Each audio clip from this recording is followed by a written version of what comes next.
ஒரு நண்பர் அவசரமாக என்கிட்ட ஓடி வந்தார். அப்புறம் சொன்னார், என்னால் நம்பவே முடியல சார், என் பையனா அப்படி அப்படின்னு சொல்லி ஆச்சரியப்பட்டார்.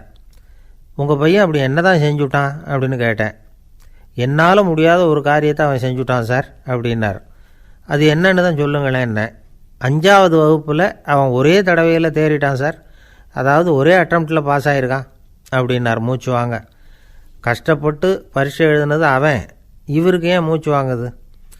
நம்மால் செய்ய முடியாத ஒரு காரியத்தை இன்னொருத்தர் செய்யும் பொழுது அது நமக்கு ஆச்சரியமாக இருக்குது. சர்க்கஸ் பார்க்குறோம், ஒருத்தர் அந்த இடத்துல தொங்குறார், அது நமக்கு ஆச்சரியம். ஏன்னா அது நம்மால் முடியாத காரியம். நம்மால் முடியாத ஒன்றை அடுத்தவர் எளிதாக செய்யும் பொழுது நாம் மருள்வது இயற்கை. இதை தான் தொல்காப்பியம் மருட்கை அப்படின்னு சொல்லுது. இந்த வியப்பு இருக்குதே, இது 4 வகையில் ஏற்படுறதாக தொல்காப்பியம் சொல்லுது. அது என்ன 4 வகை? முதல் வகை எப்படின்னா புதுமையான அரிய செயல்களை செய்கிறது. 2வது வகை என்னென்னா பெரும் செயல்களை செய்கிறது. 3வது வகை என்னென்னா மிக நுட்பமான செயல்களை செய்கிறது. 4வது வகை என்னென்னா ஆக்கம் தரும் செயல்களை செய்கிறது. புதுமை, பெருமை, சிறுமை, ஆக்கமோடு மதினம் சாலா மருட்கை 4 அப்படிங்கிறது தொல்காப்பியம். இன்றைக்கி விஞ்ஞானம் புதுசு புதுசாக எதையோ கண்டுபிடிக்குது. ஆரம்பத்தில் அது ஆச்சரியமாக இருக்குது, அப்புறம் அது நமக்கு பழகி போடுது. வானொலி பெட்டி புதுசாக வந்தப்போ ஒரு பெட்டி பேசுதுங்கிறது எவ்வளோ பெரிய ஆச்சரியம். இப்போ யாரும் அதை ஆச்சரியமாக பார்க்குறதில்ல. மதினம் சாலா மருட்கை அப்படின்னு ஒரு சொற்றொடர் வருது பாருங்கள், அதில் கருத்தாழம் உண்டு. எதை பற்றியும் போதுமான அளவு புரிந்து கொள்ளாத போது ஒருத்தர் ஆச்சரியப்படுறார். புரிந்து கொண்ட பிறகு ஆச்சரியம் மறைஞ்சு போடுது. மிக நுட்பமான செயல்களும் நம்ம ஆச்சரியப்பட வைக்கும்.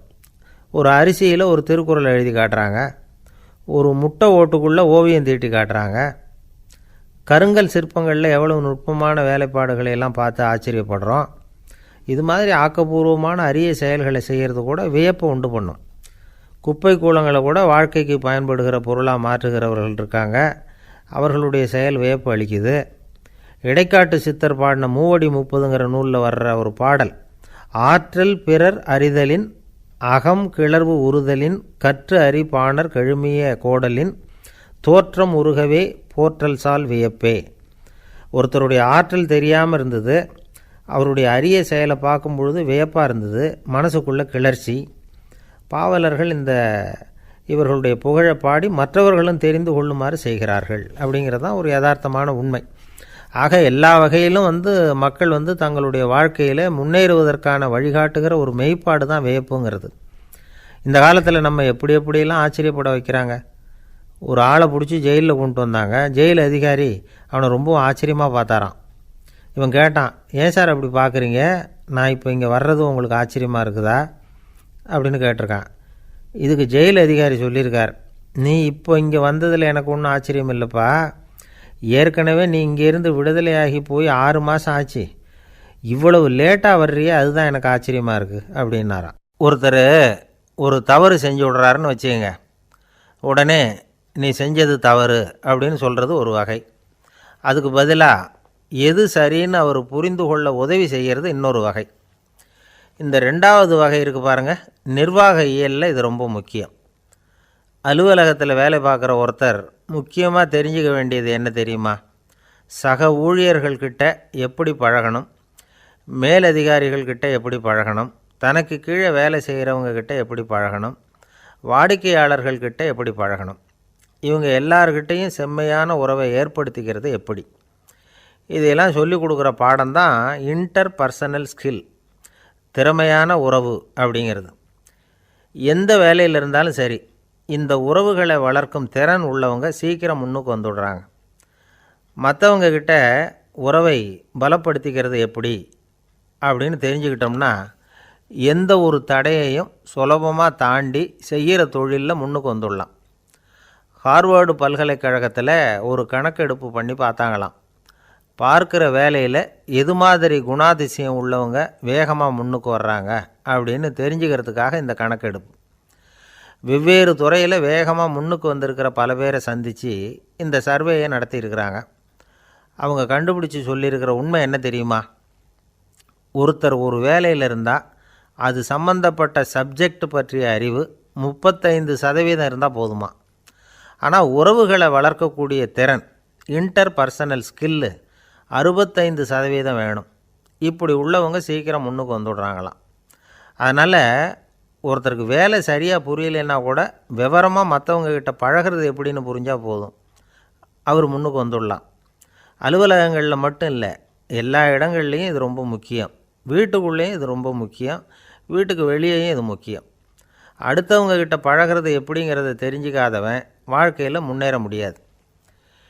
இன்றைக்கி ஆயுதங்களால் காயப்படுத்தி கொள்ளுகிறவர்களை விட வார்த்தைகளால் காயப்படுத்தி கொள்ளுகிறவர்கள் தான் அதிகம். பெரியவங்க என்ன சொல்கிறாங்க தெரியுமா? நீங்கள் இந்த பூமியில் பிறந்ததன் அர்த்தம் பூர்த்தி ஆகணும்னா அடுத்தவங்களுக்கு உதவி பண்ணுங்க. அடுத்தவங்களுக்கு உதவி செய்ய முடியாவிட்டால் கூட பரவாயில்லை, ஆனால் யாரையும் புண்படுத்தி விடாதீங்க அப்படின்னு சொல்கிறாங்க. எனக்கு தெரிஞ்ச ஒருத்தர் ஒரு அலுவலகத்தில் வேலை பார்க்குறார். அவர் சொல்லுவார், எனக்கு இந்த இன்டர் பர்சனல் ஸ்கில் ரொம்ப அதிகம் சார். சக ஊழியர்கள்கிட்ட ரொம்ப சுமூகமாக நடந்துக்குவேன். என் கூட வேலை பார்க்குற ஒருத்தருக்கு ஏதாவது ஒரு கஷ்டம்னா அந்த சமயத்தில் அவர் செய்ய வேண்டிய வேலையை நான் செஞ்சுருவேன் சார் அப்படிம்பார். நான் அவர்கிட்ட சமீபத்தில் அப்படி ஏதாவது செஞ்சுருக்கீங்களா அப்படின்னு கேட்டேன். செஞ்சுருக்கேன் சார். போன வாரம் புதன்கிழமை ஆஃபீஸில் என் பக்கத்து சீட்டுக்காரருக்கு வயிற்று வலி. உடனே நான் மெடிக்கல் லீவ் போட்டுவிட்டு எங்கள் வீட்டுக்கு போயிட்டேன் சார் அப்படின்னார். ஒருத்தன் எப்படி நடந்துக்கிறாங்கிறத வச்சு தான் அந்த ஆள் எப்படிங்கிறத நாம் முடிவு பண்ணுறோம். ஆளுமைன்னு சொல்கிறோம்ல, அதுக்கு சூழ்நிலைகளை ஆளுகின்ற தன்மை அப்படின்னு விளக்கம் கொடுக்குறார் ஒரு உளவியல் நிபுணர். சரி, ஒரு மனிதனுடைய ஆளுமையை உருவாக்குகிற விஷயங்கள் என்னென்ன? பிறப்பு, வளர்க்கப்பட்ட விதம், படிப்பு, நண்பர்கள், சமுதாயம், இப்படி நிறைய உண்டு. ஆளுமையின் அடிப்படையில் சில மனநோய்கள் உண்டாகுது. அதெல்லாம் என்னென்னங்கிறத தெரிஞ்சு வச்சுக்கிட்டோம்னா நம்ம கூட இருக்கிறவங்கள அடையாளம் கண்டுபிடிக்கிறதுக்கு அது ரொம்ப உபயோகமாக இருக்கும். ஃப்ரெனாய்டு ஆளுமை அப்படின்னு ஒன்று. இந்த கோளாறு உள்ளவங்க எப்படி இருப்பாங்க தெரியுமா? அதிக உணர்ச்சி, சந்தேகம், பொறாமை இதெல்லாம் அதிகமாக இருக்கும். வளைஞ்சு கொடுக்க மாட்டாங்க. அடுத்தவங்களோட இணக்கமான உறவு இருக்காது. அவங்க செய்கிற தப்புக்கெல்லாம் அடுத்தவங்களை குறை சொல்லிகிட்டு இருப்பாங்க. இது ஒரு ரகம். அடுத்தது ஸ்கிசாய்டு ஆளுமை அப்படின்னு சொல்கிறாங்க. இந்த கோளாறு உள்ளவங்க அடுத்தவங்களோட பழக கூச்சப்படுவாங்க. சின்ன வயசுலேயே இது ஆரம்பமாயிடுது. பகல் கனவுலேயே சஞ்சரிப்பாங்க. அவங்களுடைய விரோதம், கோபம் இதை கூட வெளியில் காட்டிக்க முடியாமல் இருப்பாங்க. இவங்களுக்கு அகமுகம், பிரச்சனைகள்லேருந்து ஒதுங்கி எதுலேயும் ஈடுபாடு இல்லாதவங்களாக இருப்பாங்க. இப்படி ஒரு ரகம். அடுத்தது சைக்ளோதமிக் ஆளுமை அப்படின்னு சொல்கிறாங்க. அது என்னென்னா, உணர்ச்சிகளில் ஏற்றத்தாழ்வு அதிகமாக இருக்குமா. சில சமயம் பார்த்தா மகிழ்ச்சியாக இருப்பாங்க, சில சமயம் சோகமாக உட்காந்துருப்பாங்க. அவங்க மனநிலைக்கு தகுந்த மாதிரி சமூக நிகழ்ச்சிகளில் பங்கெடுத்துக்குவாங்க. இன்னொரு வகை என்னென்னா எண்ணப்பீடிகை ஆளுமை அப்படின்னு பேர் வச்சுருக்கிறாங்க. அதுக்கு இவங்களுக்கெல்லாம் கரெக்டாக இருக்கணும். எல்லாம் சட்டத்திட்டம், எதுலேயும் ஒரு ஒழுங்குமுறை, இப்படி எதிர்பார்க்குற மனோபாவம். இவங்க எதிர்பார்ப்புக்கும் வரன்முறைக்கும் மற்றவங்க கட்டுப்படணும்னு நினைப்பாங்க. இந்த நிலைமை நீடித்தா என்ன ஆகும் தெரியுமா? அலைக்கழிக்கிற எண்ணங்கள், திரும்ப திரும்ப ஒரே செயலை செய்ய தூண்டுற மனத்தளர்ச்சிக்கு ஆளாயிடுறாங்க. அடுத்தது ஹிஸ்டீரியா ஆளுமை. சின்ன விஷயத்தையெல்லாம் பெருசுப்படுத்தி நாடகமாக்குற நடிகர்கள் இவங்க. உணர்ச்சி அதிகம் உள்ளவங்க. இவங்க மன எழுச்சியில் பக்குவமின்மை, குழந்தைத்தனம், முதிர்ச்சியின்மை எல்லாம் இருக்கும். தன்னலம் மிக்க குணம். பிறர் தன்னை மட்டுமே கவனிக்கணும்னு நினச்சி செயல்படுறது, இதெல்லாம் இவங்க அடையாளம். அடுத்த ரகம் எப்படின்னா வளர்ச்சியற்ற ஆளுமைன்னு சொல்கிறாங்க. அடுத்தவங்களோட இணங்கி போக முடியாதவங்க. அறிவு, மன எழுச்சி, சமூக உறவு இதில் எல்லாம் போதுமான வளர்ச்சியையும் நிறைவையும் பெற முடியாதவங்க. இவங்களால் வாழ்க்கையில் முன்னேற முடியாது. பிச்சைக்காரங்க, குற்றவாளிகள், இவங்ககிட்டெல்லாம் இது மாதிரியான ஆளுமை அதிகமாக இருக்குமா. அடுத்தது என்னென்னா சோர்வுடைய ஆளுமை. எதுலேயும் உற்சாகம் இல்லாமல் சோர்ந்து போயிருப்பாங்க. அதுக்கெல்லாம் நமக்கு வலிமை இல்லைப்பா அப்படின்னு சொல்லிகிட்டு இருப்பாங்க. சின்ன விஷயங்களுக்கெல்லாம் அதிர்ச்சி அடையிறது. வாழ்வின் சுவையை அனுபவிக்க முடியாதவங்க. இன்னொரு ரகம் இது கொதித்தெழும் ஆளுமைங்கிறாங்க. எதுக்கு எடுத்தாலும் ஆத்திரம், குரோதம், வன் செயல் இதிலெல்லாம் ஈடுபாடு, இப்படி உள்ளவங்க. நத்தை வகை ஆளுமை அப்படின்னு ஒன்று. அடுத்தவங்க மேலே விரோதம் இருக்கும், அடிக்கணுங்கிற எண்ணம் இருக்கும். ஆனால் அதை அப்படியே வெளியில் காட்டாமல் அதே சமயம் அமைதியான முறையில் வெறுப்பை வெளிக்காட்டுற ரகம். இவங்கெல்லாம் பேசாமல் கம்முன்னு இருந்துக்கிட்டே நினச்சதை நிறைவேற்றிக்கிடுவாங்க. முன்ஜாக்கிரதை ஆளுமை அப்படின்னு ஒரு ரகமாக. பாதுகாப்பின்மை, சந்தேகம், முழுமையின்மை, அறவேக்காட்டுத்தனம் இந்த மனப்போக்கு அதிகமாக இருக்கிறதுனால அகம்பாவம், பிடிவாதம், எச்சரிக்கை எல்லாம் அளவுக்கு மீறி இருக்கும்.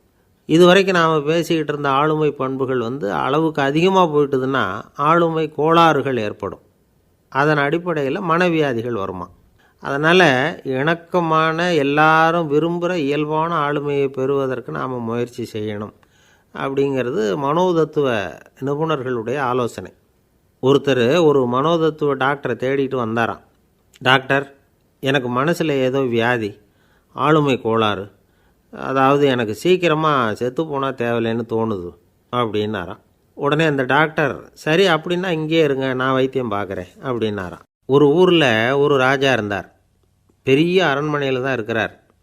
எல்லா வசதியும் இருந்தது. இருந்தாலும் அவர் எல்லாரும் சொல்கிறது எப்படி தெரியுமா, பிச்சைக்கார ராஜா. அப்படி ஒரு பேர் அவருக்கு நிலச்சி போச்சு. ஜனங்களும் சரி, மற்ற தேசங்களில் உள்ளவங்களும் சரி, அவர் அந்த பேர் சொல்லியே குறிப்பிடுறது வழக்கமாக போட்டுது. இது அவருக்கு ரொம்ப கவலையாக போச்சு. என்ன இது, நம்மளை தேடி வர்றவங்களுக்கெல்லாம் நாம் சோறு போடுறோம், நம்ம புகழ்ந்து பாடல் ஏற்றி கொண்டு வர்ற புலவர்களுக்கெல்லாம் அவங்க எப்படி வந்தாலும் ஒருவேளை சோறு போடணுங்கிறது உத்தரவு. இவ்வளவுலாம் செஞ்சும் நம்மளை போய் பிச்சைக்கார ராஜான்னு எல்லாரும் சொல்கிறாங்களே, அது ஏன், எதுக்காக இப்படி சொல்கிறாங்க? இதுதான் ராஜாவுக்கு குழப்பம். சரி, இதை பற்றி நம்ம அமைச்சர்கள்கிட்ட கேட்கலாமா அப்படின்னு யோசனை பண்ணார். இந்த விஷயத்தை போய் அவங்கக்கிட்ட எப்படி கேட்குறதுன்னு அவருக்கு தயக்கமாக இருந்தது. கௌரவ குறைச்சலாக தெரிஞ்சுது அவருக்கு. சரி, சாதாரண குடிமக்கள்கிட்ட இதை பற்றி கேட்கலாமா அப்படின்னு யோசனை பண்ணார். கேட்கலாம், ஆனால் அவங்க யாரும் ராஜா முன்னாடி வந்து நின்று தைரியமாக பேசக்கூடிய அளவுக்கு இல்லை. ராஜாவோட குழப்பம் நாளுக்கு நாள் அதிகமாக போச்சு. கடைசியாக அவர் ஒரு முடிவுக்கு வந்தார். அதாவது இதை பற்றி ஒரு பிச்சைக்காரங்கிட்டே கேட்டு பார்த்துட்டா என்ன. இதுதான் அவர் பண்ண முடிவு. உடனே மாறு வேஷம் போட்டுக்கிட்டு நகர்வலம் போனார். ஒரு பிச்சைக்காரனை கண்டுபிடிச்சார். இதை பாருப்பா, நம்ம ராஜாவை எல்லாரும் பிச்சைக்கார ராஜான்னே சொல்கிறாங்களே, அதுக்கு என்ன காரணமாக இருக்கும் அப்படின்னு கேட்டார். அதுக்கு அவன் சொல்கிறான், இதுக்கான பதிலை இன்னும் ஒரு 30 நாளில் சொல்கிறேன் அப்படின்னா. உடனே இவருக்கு சந்தோஷம். உண்மையை அவங்ககிட்ட சொன்னார். நான் வேறு யாரும் இல்லை, நான் தான் இந்த நாட்டு ராஜா. இப்போ நீ என் கூடவே வந்துடும், அரண்மனையிலேயே தங்கிக்கோ. 30 நாள் கழித்து எனக்கு பதில் சொல்லிவிட்டு அதுக்கப்புறமா நீ போகலாம் அப்படின்னு சொல்லி அழைச்சிட்டு வந்துட்டார். அரண்மனையில் ஒரு மூலையில் அவன் தங்கிறதுக்கு இடம் கொடுத்தார். தினம் 2 வேளையும் இவனுக்கு சோறு போடுங்க அப்படின்னு உத்தரவு போட்டார். ராஜா கொடுத்த இடத்துல போய் உக்காந்துக்கிட்டான் அந்த பிச்சைக்காரன். தினமும் அந்த அரண்மனையில் நடக்கிறதையெல்லாம் கவனிச்சிக்கிட்டு வந்தான். வேளைக்கு சாப்பாடு வரும், சாப்பிட்டுக்கிட்டு இருக்கான். இப்படி 30 நாள் முடிஞ்சுது. ராஜா வந்தார். என்ன, என்னோட கேள்விக்கு பதில் என்னன்னு கண்டுபிடிச்சிட்டியான்னார். கண்டுபிடிச்சிட்டேன்னா. என்ன எல்லாரும் பிச்சைக்கார ராஜான்னு சொல்கிறாங்களே, அது நியாயமாக படுதா உனக்குன்னு கேட்டார்.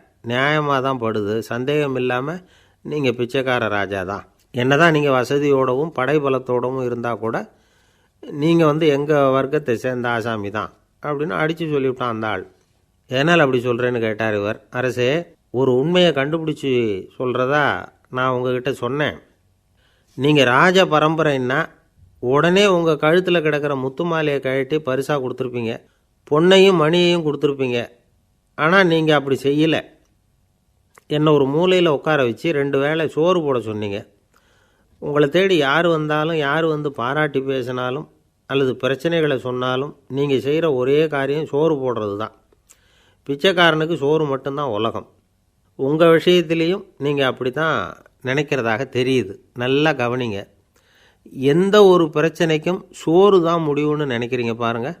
நீங்கள் சந்தேகமில்லாத எங்களை சேர்ந்த ஆள் தான் அப்படின்னு விட்டான் அந்த பிச்சைக்காரன். அதுக்கப்புறம் தான் அந்த ராஜா தன்னுடைய தவறுகளையெல்லாம் திருத்திக்கிட்டாராம். பசின்னு வர்றவங்களுக்கு சோறு தான் போடணும், அது தப்பு இல்லை. பாராட்ட வர்றவங்களுக்கெல்லாம் சோத்தையே போட்டு அனுப்புனா இப்படி தான் பேர் வரும்.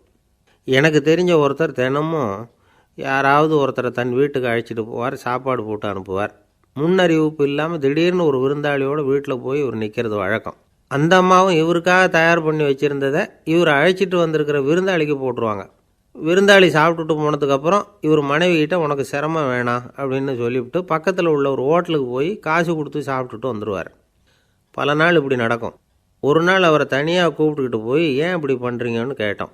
அதுக்கு அவர் சொல்கிறாரு, எங்கள் வீட்டு சாப்பாட்டிலேருந்து தப்பிக்கிறதுக்கு எனக்கு வேறு வழி எதுவும் தெரியல சார், அதனால தான் இப்படி பண்ணிகிட்ருக்கிறேன் அப்படின்னார் ரொம்ப பரிதாபமாக. ஒரு மனுஷனுக்கு 3 விதத்தில் கர்வம் உண்டாகிறதுக்கு வாய்ப்பு உண்டு. பணம், பதவி, புகழ். பணம் அதிகமாக வந்தால் கர்வம் வரலாம், பதவி பெருசாக வந்துட்டுதுன்னா கர்வம் வரலாம், புகழ் அதிகமாக போனாலும் கர்வம் வரலாம். இந்த 3 வகையான கர்வத்துக்கும் இடம் கொடுக்காமல் இருக்கிறாங்க பாருங்கள், அவங்க தான் சிறந்த மனிதர்கள். ஒரு பெரிய பொறுப்பில் இருக்கிறவங்களுக்கு கர்வம் வந்துடக்கூடாது. அப்படி வந்துட்டுதுன்னா அது எல்லாருக்கும் இடைஞ்சல். ஒரு ராஜா இருந்தார். அவர் ஒரு நாள் தன்னுடைய தலைநகரத்தை சுற்றி வந்துக்கிட்டு இருந்தார். ஒரு இடத்துல ஒரு அழகான நிலத்தை பார்த்தார். ஆஹா, இந்த இடத்துல நமக்குன்னு ஒரு மாளிகையை கட்டினா எவ்வளோ நல்லாயிருக்கும் அப்படின்னு நினச்சார். ராஜா நினச்சா அது முடியாத காரியமா? சரி, இந்த நிலம் யாருக்கு சொந்தம்னு விசாரிங்க அப்படின்னார் பக்கத்தில் இருந்தவங்கக்கிட்ட. அவங்கெல்லாம் ஓடி போய் விசாரித்தாங்க. அந்த இடம் வந்து ஒரு வயசான கிழவிக்கு சொந்தம், வயசான அம்மாவுக்கு சொந்தமாக. அந்த அம்மா தான் அதில் ஒரு குடிசையை போட்டு குடியிருந்துகிட்டு இருக்கிறாங்க. சரி, அந்த நிலத்துக்கு வந்து ஒரு விலையை நிர்ணயம் பண்ணி அதை அந்த வயசான அம்மாக்கிட்ட கொடுத்துருங்கோ அப்படின்னு உத்தரவு போட்டார் ராஜா. ஆனால் அந்த அம்மா, இது எங்கள் பூர்வீக இடம், இதை விற்க மாட்டேன் அப்படின்னு சொல்லிவிட்டுது. சரி, 2 பங்கு விலை கொடுக்குறோம்னு சொல்லி பாருங்க அப்படின்னாங்க. அப்படியே சொன்னாங்க அரண்மனை ஆட்கள். அதுக்கும் சம்மதிக்கலை அந்த அம்மா. இதை கேள்விப்பட்டதும் ராஜாவுக்கு கோபம் வந்துட்டுது. தன்னுடைய ஆளுங்களை கூப்பிட்டார். போய் அந்த குடிசையை பிரித்து எறிங்க, காசெல்லாம் ஒன்றும் கொடுக்காதீங்க அப்படின்னு கத்தினார். அவ்வளோதான். அடுத்த நிமிஷம் அரண்மனை ஆசாமிகள் போனாங்க, குடிசையை பிரித்து எரிஞ்சாங்க. அந்த வயசான அம்மா இருக்குது, அதுவும் அந்த இடத்த விட்டு துரத்தி விட்டாங்க. அந்த இடத்துல ஒரு அரச மாளிகையை கட்டி முடிச்சிட்டாங்க. அந்த வயசான அம்மா பாவம், ராஜாவே இப்படி பண்ணால் யார்கிட்ட போய் முறையிட முடியும்? ஒரு ஞானி இருந்தார், அவர்கிட்ட போய் சொன்னாங்க. அவர் இவங்க சொன்னதை கேட்டு மனசில் வச்சுக்கிட்டார். ஒரு நாள் அந்த ராஜாவே இந்த ஞானியை கூப்பிட்டார். புதுசாக ஒரு மாளிகை கட்டியிருக்கிறேன், வந்து பாருங்கன்னு. சரின்னு சொல்லி இந்த பெரியவர் ஒரு நாள் அந்த மாளிகைக்கு போனார். சும்மா போகல, ஒரு கழுதையையும் ஓட்டிகிட்டு போனார். கொஞ்சம் சாக்குகள், வெத்து சாக்கு, அதையும் எடுத்து கழுதை முதுகில் போட்டு கழுதையை ஓட்டிகிட்டு போகிறார். ராஜா பார்த்தார். அவருக்கு இது ஆச்சரியமாக இருந்தது. என்ன இது, மாளிகைக்கு வந்துட்டு போங்கன்னு கூப்பிட்டா கழுதை சாக்கு இதெல்லாம் கூப்பிட்டு வராரே, ஒன்றும் புரியலையேன்னு நினச்சார். எதுக்காக இதெல்லாம்னு கேட்டார். அரசருடைய தோட்டத்திலேருந்து கொஞ்சம் மண் எடுத்துகிட்டு போகிறதுக்கு ஆசைப்படுறேன், அதுக்கு நீங்கள் அனுமதி கொடுக்கணும் அப்படின்னாரு இவர். இது என்ன வேடிக்கையான கோரிக்கையாக இருக்குது அப்படின்னு நினச்சார் ராஜா.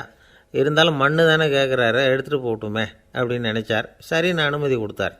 அந்த பெரியவர் தோட்டத்துக்கு போனார், மண்ணை வெட்டினார், சாக்கில் போட்டு நிரப்புனார். ராஜாவை கொஞ்சம் கிட்ட வாங்கன்னு கூப்பிட்டார்.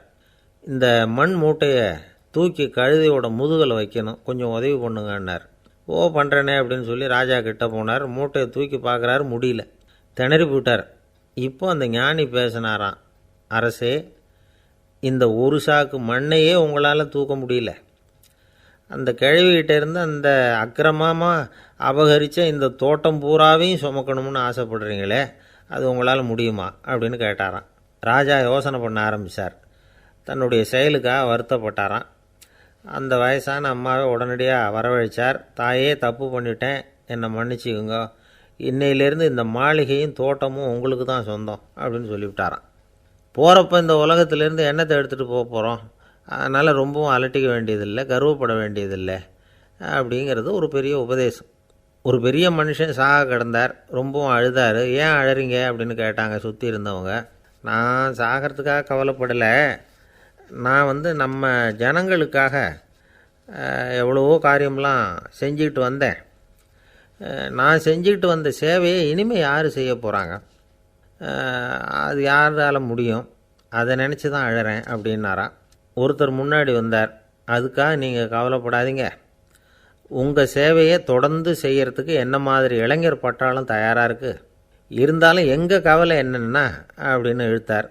என்ன சொல்லுங்கன்னு கேட்டார் அவர். நீங்கள் இது வரைக்கும் என்ன சேவை செஞ்சுக்கிட்டு வந்தீங்க, அதுதான் எங்களுக்கு இன்னமும் புரியாத புதிராக இருக்குது அப்படின்னாராம் அவர். ஆஃபீஸை முடிஞ்சு வீட்டுக்கு போகிற சமயத்தில் ஒருத்தர் கடைக்கு போய் ஸ்வீட் வாங்கினார். சரி, வீட்டுக்கு பிள்ளைங்களுக்கு தான் வாங்கிட்டு போகிறார் அப்படின்னு மற்றவங்க நினச்சாங்க. அவர் அப்படி செய்யலை. அந்த இடத்துலையே பொட்டலத்தை பிரித்தார். திருட மாதிரி அப்படியே சுற்றி ஒரு தரம் பார்த்துக்கிட்டார். யாரும் தெரிஞ்சவங்க இல்லைங்கிறத முடிவு பண்ணிவிட்டு அவசரமாக அதை அப்படியே போட்டு முழுகிவிட்டு கையை தொடச்சிக்கிட்டு நல்ல பிள்ளை மாதிரி நடந்து போக ஆரம்பிச்சிட்டார். அவர் யாருன்னா, அவரோட பிரச்சனை எல்லாருக்கும் தெரியாது, சில பேருக்கு தான் தெரியும். அதாவது அவர் உடம்பில் சர்க்கரை இருக்குதுன்னு டாக்டர் சொல்லிவிட்டாராம். அதனால் வீட்டில் சர்க்கரையே இவர் கண்ணில் காட்டுறதில்ல. அதனால் இவர் யார் கண்ணிலையும் படாமல் இப்படிப்பட்ட வேலைகள்லாம் செய்கிறது வழக்கம். யாருக்கும் தெரியாமல் இப்படி ஸ்வீட்டை வாங்கி சாப்பிட்டுட்டு அவர் பாட்டுக்கு போயிடுறது. இப்படிப்பட்டவங்களுக்கெல்லாம் கொஞ்சம் ஆறுதலான தகவல் இன்றைக்கி. அது என்னென்னா, நாம் சாப்பிட்ற சர்க்கரைக்கும் நம்ம உடம்பில் உள்ள சில கோளாறுகளுக்கும் அப்படி என்ன தான் சம்மந்தம் இருக்குது. இதை பற்றி சமீபத்தில் சில ஆராய்ச்சிகள்லாம் நடந்திருக்குது. ஏன்னா சர்க்கரைன்னாவே விஷம் மாதிரி அதை பார்க்குறவங்களும் சில பேர் உண்டு. சின்ன பிள்ளைங்களுக்கு வயத்தில் பூச்சி உண்டாகிறதுலேருந்து பெரியவங்களுக்கு நீரிழிவு வர்ற வரைக்கும் எல்லாத்துக்கும் சர்க்கரை தான் காரணம்னு சொல்லிகிட்டு இருக்கிறோம். ஆனால் அந்த அளவுக்கு பயப்பட வேண்டிய அவசியம் இல்லை அப்படின்னு சொல்கிறாங்க. சர்க்கரை வியாதி, இருதய நோய், பித்த நீர்ப்பை நோய், இதெல்லாம் சில நோய்கள்லாம் நாம் சாப்பிட்ற சர்க்கரைக்கும் தொடர்பு இருக்குன்னு நினைக்கிறோம். ஆனால் அப்படி சம்பந்தம் உண்டுங்கிறதுக்கு போதுமான அளவுக்கு ஆதாரம் இல்லை அப்படிங்கிறாங்க ஆராய்ச்சியாளர்கள். ஒரே ஒரு சம்பந்தம் தான் உறுதியாக இருக்குதான். அதுவும் இந்த பல் சிதைவு அப்படின்னு இருக்கு இல்லையா, அந்த சர்க்கரை சாப்பிட்றதுக்கும் இந்த பல் சிதைவுக்கும் சம்பந்தம் இருக்குது அப்படிங்கிறத மட்டும் உறுதியாக சொல்கிறாங்க. சர்க்கரைன்னா நாம் சாப்பிட்ற ஜீனி மட்டும் இல்லை, பழம், காய்கறி, பால், தேன், இப்படி எல்லாத்துலேயும் அது இருக்குது. கேரட்டு கொடுக்குற சத்தில் 88% சர்க்கரை, ஆப்பிள் கொடுக்குற சக்தியில் 95% சர்க்கரை. இது ஜீனி சர்க்கரை, இது ஆப்பிள் சர்க்கரை அப்படிங்கிற வித்தியாசம்லாம் உடம்புக்கு கிடையாது. ரெண்டுமே உடனடியாக சக்தி கொடுக்குது. ஒரு ஸ்பூன் சர்க்கரையில் 16 கலோரி தான் சத்து இருக்குது. அதிகமாக சர்க்கரை சாப்பிட்டா நீரிழிவு வந்துருங்கிறது தப்பான ஒரு அபிப்பிராயம். டயபெட்டிஸுங்கிறது ஒரு மெட்டபாலிக் டிஸார்டர், அவ்வளவுதான். அதாவது நாம் சாப்பிட்ற சர்க்கரையை நம்ம உடம்பு திறமையாக உபயோகப்படுத்திக்க முடியல அப்படின்னு அர்த்தம். அதனால தான் அதிகமாக இனிப்பு வேணாம்னு சொல்கிறோம். ஏற்கனவே உடம்பால் முடியாத ஒன்றை மறுபடியும் அது தலையில் சுமத்தி அதிகமாக வேலை வாங்க வேணாமே அப்படிங்கிறதுக்காக தான். ஆகாரத்தில் அதிகமாக சர்க்கரை இருந்தால் அதனால் உடனே சர்க்கரை வியாதி வந்துடும்ங்கிறதுக்கு விஞ்ஞான ரீதியாக போதுமான ஆதாரம் இல்லை. அதனால் எப்போவாவது அதிகமாக ஸ்வீட்டு சாப்பிட்டுட்டா ஐயோ அதிகமாக சாப்பிட்டோமோ, என்ன பண்ண போகுது தெரியலையே அப்படின்னு நினச்சி மனசை போட்டு குழப்பிக்க வேண்டியதில்லை. பொதுவாக எதுவுமே அதிகமாக வேண்டாம், எல்லாம் சீராக இருந்தால் போதும். நீரிழிவுங்கிறது புதுசாக வந்துட்ட ஒரு நோய் இல்லை, ரொம்ப காலமாகவே இருக்கிற ஒன்று தான். நம்ம முன்னோர்கள் இதை மதுமேகம் அப்படின்னு சொல்லுவாங்க. அதை கட்டுப்படுத்துறதுக்கு அவங்களே சில வழிமுறையை சொல்லி வச்சுருக்கிறாங்க. அது என்னென்னா வேறு ஒன்றும் இல்லை, இந்த பாவக்காய், முள்ளங்கி, அருகம்புல், அவ்வளவுதான். வெள்ளை முள்ளங்கி இருக்குல்ல, அதை வாரத்துக்கு 3 நாள் சாப்பிட்டுக்கிட்டு வாங்க. நூலுக்கோல் ரொம்ப நல்லது. இல்லைன்னா முள்ளங்கி சாறு 1 ounce சாப்பிட்டுட்டு வரலாம். ரத்தத்தில் சேர்கிற சர்க்கரை அளவை இதெல்லாம் கட்டுப்படுத்துது. சிறுநீரில் காணப்படுகிற சர்க்கரை அளவையும் சமநிலைப்படுத்துது. தினமும் ஆகாரத்தில் கோதுமை, கேழ்வரகு, வெந்தயம், கருவேப்பிலை, சோயாபீன்ஸ் எது கிடைக்குதோ சேர்த்துக்கலாம். இப்படிலாம் செஞ்சுக்கிட்டு வந்தால் அப்புறம் வீட்டுக்கு தெரியாமல் கடையில் போய் நின்றுக்கிட்டு ஸ்வீட் வாங்கி திருட்டுத்தனமாக சாப்பிட வேண்டிய அவசியமே உங்களுக்கு வராது. 2 ஆசாமிகள் கடற்கரையில் உட்காந்து சாவகாசமாக பேசிக்கிட்டு இருந்தாங்களாம். ஒருத்தர் சொன்னார், இன்னொருத்தருக்கு தெரியாமல் ஸ்வீட்டு சாப்பிட்றதே எப்பவும் இடைஞ்சல் தான் சார். நேற்றுக்கு பாருங்கள், அப்படி தான் சாப்பிட்டுக்கிட்டு இருந்தேன், வீட்டுக்காரி கண்ணில் போட்டுவிட்டுது, அதுக்கப்புறம் ஒரே ரகலையாக போச்சு அப்படின்னாராம். எனக்கு கூட அப்படி தான் சார் ஆகிட்டுது, ஒரே ரகலை அப்படின்னாராம் இன்னொருத்தர். நீங்கள் சாப்பிட்டதும் உங்கள் வீட்டுக்காரங்க கண்ணில் போட்டுவிட்டுதா சார் அப்படின்னு கேட்டிருக்கார் இவர். அதுக்கு அவர் சொன்னாராம், அப்படி இல்லை சார், கடைக்காரர் கண்ணில் போட்டுவிட்டுதோ, நான் அவருக்கு தெரியாமல் அந்த ஸ்வீட்டை அவர் கடையிலேருந்து எடுத்திருந்தேன் அப்படின்னு விளக்கம் கொடுத்தாராம் இந்த ஆள். இயேசுநாதர்கிட்ட ஒருத்தர் கேட்டாராம், இயேசுவே என்னை எவ்வளவு நேசிக்கிறீர்கள் அப்படின்னு. அவர் தன்னுடைய 2 கைகளையும் அகல விரித்து இவ்வளவு என்று சொல்லி சிலுவையில் உயிர் நீத்தார் அப்படின்னு சொல்லுவாங்க. அதாவது அந்த நேசிப்புக்கு எல்லை கிடையாது, அதே போல் மன்னிப்புக்கும் எல்லை கிடையாது. இது இயேசுநாதர் சொல்லி கொடுத்த ஒரு பாடம். இயேசுனுடைய சீடர்களில் ஒருத்தன் பீட்டர், அவன் ஒரு நாள் இயேசுநாதர்கிட்ட கேட்டிருக்கான், இயேசுவே நான் என்னுடைய தம்பிக்கிட்ட அடிக்கடி சண்டை போட்டுக்கிட்டு இருக்கிறேன், என்னுடைய சகோதரன் கூட, அவனை நான் எத்தனை தடவை மன்னிக்கிறது? ஏற்கனவே 7 தடவை அவனை மன்னிச்சுட்டேன் அப்படின்னு சொல்லியிருக்கிறான். அப்போது இயேசு சொன்னாராம், மன்னிக்கிறதுக்கு எத்தனை தடவைங்கிற கணக்கெல்லாம் கிடையாது, எத்தனை தடவை உன்னுடைய சகோதரன் உன்னை கோபப்படுத்துகிறானோ அத்தனை தடவை நீ மன்னிக்கிறதுக்கும் தயாராக இருக்கணும், அதுதான் அப்படின்னு சொன்னாராம்.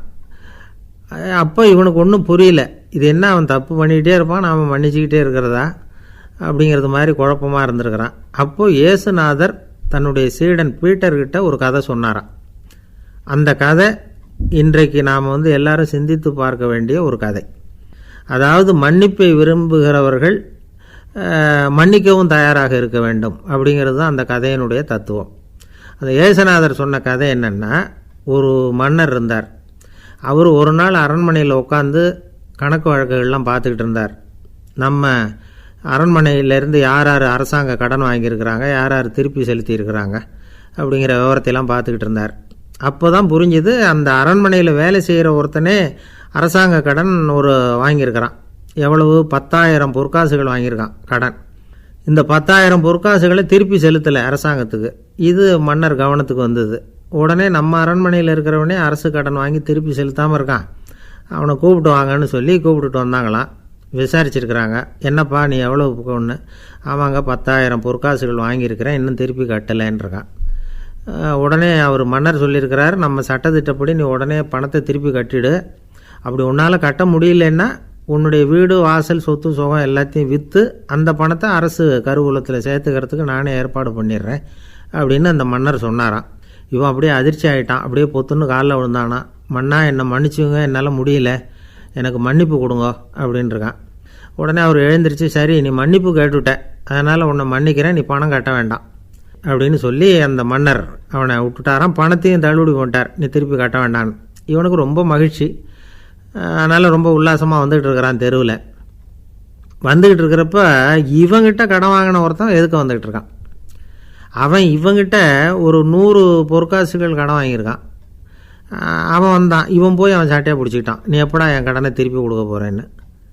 அவன் இப்போ முடியல, கொஞ்சம் பொறுத்துக்கா, அப்புறம் தரேன் இருக்கான். அதெல்லாம் முடியாது, நீ கொடுத்து தான் ஆகணும் அப்படின்னு இவன் புடிவமாக சொல்கிறான். இப்போ நிலைமையை பாருங்கள். இவன் ஏற்கனவே 10,000 பொற்காசுகள் அரசாங்கத்தில் கடன் வாங்கினா அதுக்கு மன்னிச்சு விட்டுட்டார் இவனை. ஆனால் இவன் இன்னொருத்தனை மன்னிக்கிறதுக்கு தயாராக இல்லை. இவங்கிட்ட கடன் வாங்கின இன்னொருத்தன் 10 பொற்காசுகள், அவனை மன்னிக்க தயாராக இல்லை. இந்த காலத்து புள்ள ஒருத்தன் தன்னோட அப்பாவை பார்த்து சொன்னான், அப்பா நான் உனக்கு உதவி செய்யலாம்னு நினைக்கிறேன், என்ன உதவி செய்யணும்னு சொல்லு அப்படின்னா. நீ சும்மா இருந்தால் அதுவே எனக்கு செய்கிற பெரிய உதவிடா அப்படின்னார் அப்பா. சும்மா இருக்கிறதும் ஒரு உதவி தான், அது மாதிரி மௌனமும் ஒரு சமூக சேவை தான் அப்படிங்கிறார் காஞ்சி பெரியவர். நமக்கு 5 புலன்கள் இருக்குது, மெய் வாய் கண் மூக்கு செவி. இந்த 5லேயும் அதிகப்படியான வேலை எதுக்குன்னு நினைக்கிறீங்க? வாய்க்கு தான். ஏன்னா அதுக்கு 2 வேலை. இப்போ கண்ணுக்கு பார்க்குறது மட்டும்தான் வேலை, காதுக்கு கேட்குறது மட்டும்தான் வேலை, மூக்குக்கு வாசனை அறியறது தான் வேலை, உடம்புக்கு உணர்றது மட்டும்தான் வேலை. ஆனால் வாய் அப்படி இல்லை, அதுக்கு 2 வேலை. சாப்பிட்றதும் அதுதான், பேசுகிறதும் அதுதான். அதாவது வாய் ஒன்று தான் கர்மேந்திரியமாகவும் இருக்குது, ஞானேந்திரியமாகவும் இருக்குது அப்படின்னு சொல்லுவாங்க. சாப்பாட்டில் உட்காந்தா எந்தெந்த ஆகாரம் என்னென்ன ருசின்னு அறிவிக்கிற வேலையும் செய்யுது. சபையில் உட்காந்தா பாடுறது, பேசுறது, சிரிக்கிறது, இது மாதிரியான வேலையும் செய்யுது. இன்னொரு வித்தியாசம், கண்ணு காது மூக்கெல்லாம் ஸ்ட்ரெயின் பண்ணிக்கிட்டு வேலை செய்கிறதில்ல. ஒரு ரோஜா பூ பார்த்தா உடனே மூக்கு அப்படியும் இப்படியும் அசைய ஆரம்பிக்கிறதில்ல. ஒரு சங்கீதத்தை கேட்ட உடனே காது ஆட ஆரம்பிக்காது. ஆனால் வாய் அப்படி இல்லை, அது பேசினாலும் சரி சாப்பிட்டாலும் சரி அசைஞ்சு தான் ஆகணும். ஆக மற்றதை விட வாய்க்கு வேலை ஜாஸ்தின்னு தெரியுது. சாப்பிட்றது பேசுறது அப்படின்னு 2 காரியம் அதுக்கு. இப்படி 2 காரியம் இருக்கிறதுனால அது 2ஐயும் பாதியாக குறைச்சிக்கணுங்கிறது கடவுள் அபிப்பிராயமாக இருக்கணும் அப்படிங்கிறார் காஞ்சி பெரியவர். ஆனால் இப்போ நாம் அப்படியே நடந்துக்கிறோம், அதுக்கு நேர்மாறாக நடந்துக்கிறோம். நாம் சாப்பிட்றதும் அதிகம், பேசுகிறதும் அதிகம், 2 வேலையையும் தேவைக்கு அதிகமாகவே செய்கிறோம். வாய் தான் ரொம்ப ஓவர் ஒர்க்குடு. அதுக்கு ஓய்வு கொடுத்தா உடம்பும் நல்லாயிருக்கும், உலகமும் நல்லாயிருக்கும். மௌன விரதம் இருக்கிறதெல்லாம் எதுக்காக நினைக்கிறீங்க? இதுக்காக தான். இந்த காலத்தில் மௌனமாக இருக்கிறவங்கெல்லாம் மகத்தான தொண்டு செய்கிறாங்க அப்படின்னு தான் சொல்லணும். சத்தம் அதிகமாக போய் தான் சவுண்டு பொல்யூஷன் வருது. அது மட்டும் இல்லை, மௌனமாக இருந்தால் சண்டை சச்சரவே வராது. மௌனம் கலக நாஸ்தி.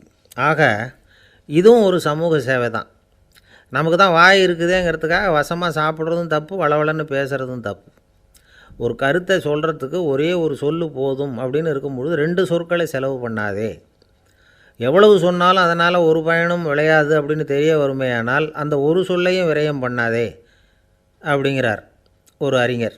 எல்லா குணங்கள்லேயும் மௌனம்தான் சிறந்தது அப்படிங்கிறார் ஒருத்தர். மௌனமாக இருக்கிறது மூலமாக மற்றவர்கள் குறைகளை நம்மளால் தெரிஞ்சிக்க முடியும்.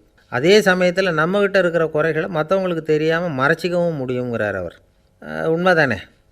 ஒரு பெரிய மேடை பேச்சாளர், பொது வாழ்க்கையில் 25 வருஷ காலமாக ஈடுபட்டிருக்கிறவர்.